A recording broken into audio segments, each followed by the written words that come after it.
आज की इस वीडियो में आप सभी का स्वागत है। आज हम बी तृतीय वर्ष के द्वितीय प्रश्न पत्र उत्तरांचल का हिंदी साहित्य के अंतर्गत जो यात्रा वृत्तांत है पत्थर और पानी, जिसे नेत्र सिंह रावत जी द्वारा लिखा गया है, उसके विषय में संक्षेप में समझेंगे कि पत्थर और पानी यात्रा वृत्तांत का सारांश क्या है। सबसे पहले हम नेत्र सिंह रावत जी के विषय में जानेंगे कि नेत्र सिंह रावत जी एक घुमक्कड़ प्रवृत्ति के साहित्यकार हुए हैं और कुमाऊं की पहाड़ियों से उनका नाता रहा है, क्योंकि कुमाऊं की पहाड़ियों में ही उनका जन्म हुआ है, जो कि उनका पैतृक गांव थाला, तहसील बागेश्वर के अंतर्गत तथा जिला अल्मोड़ा में आता है। तो एक बार वे योजना बनाते हैं कि अपने परिवार और मित्रों के साथ वे अपने पैतृक गांव से यात्रा पर जाएंगे।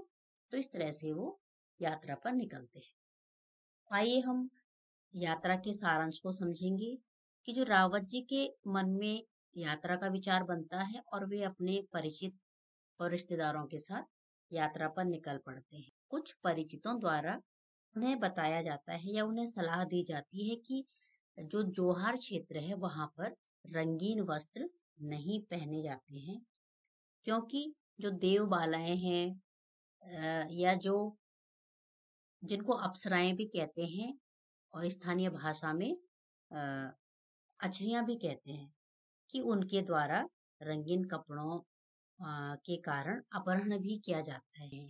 ये वहां की प्रचलित बातें हैं। इसके पश्चात वे जब मुनस्यारी की तरफ जाते हैं तो इसमें मुनस्यारी का जो भौगोलिक और प्राकृतिक चित्रण है उसके विषय में बताया गया है कि जब लेखक मुनस्यारी की तरफ चलता है तो उनके बचपन की यादें ताजा हो जाती हैं और वे बड़े भाव विभोर हो जाते हैं। मुनस्यारी का जो मौसम है वह हर क्षण नया रूप लेता रहता है, अर्थात कभी धूप, कभी वर्षा, तो कभी तेज हवाएं। तो इस तरह से वहां के मौसम में सदैव परिवर्तनशीलता रहती है।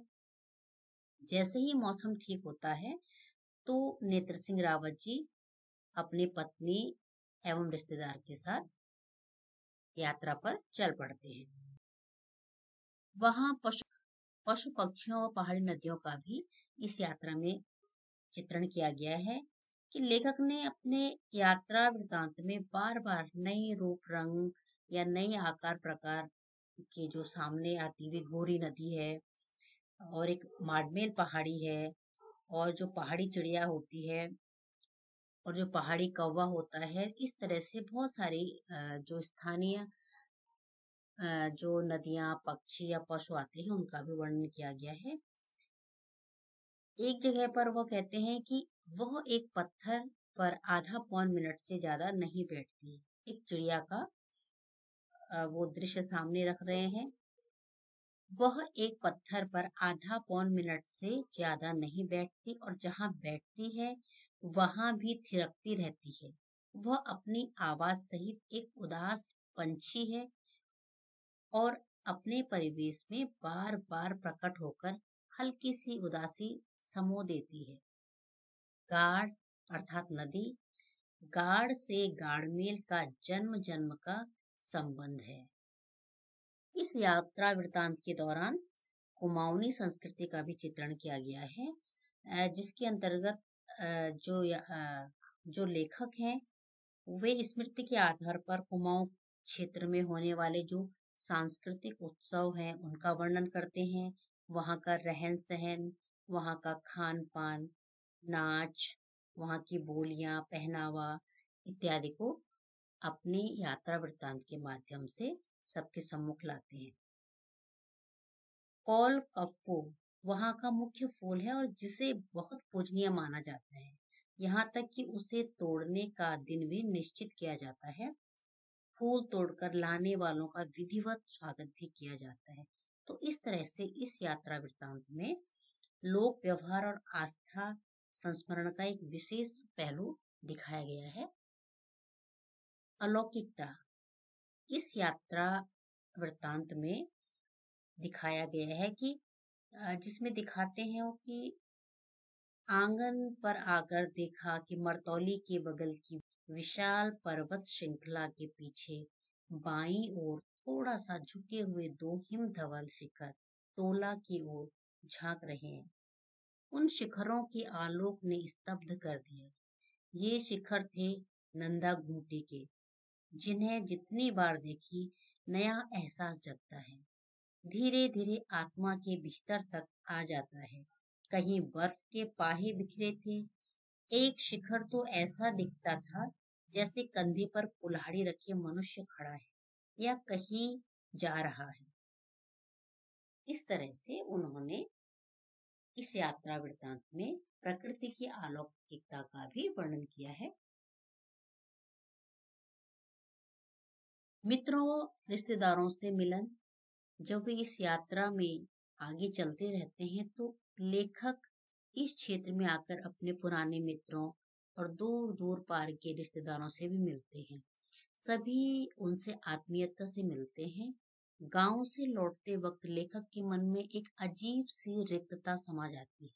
वह नहीं समझ पाते हैं कि यह यात्रा पर थी या वापसी।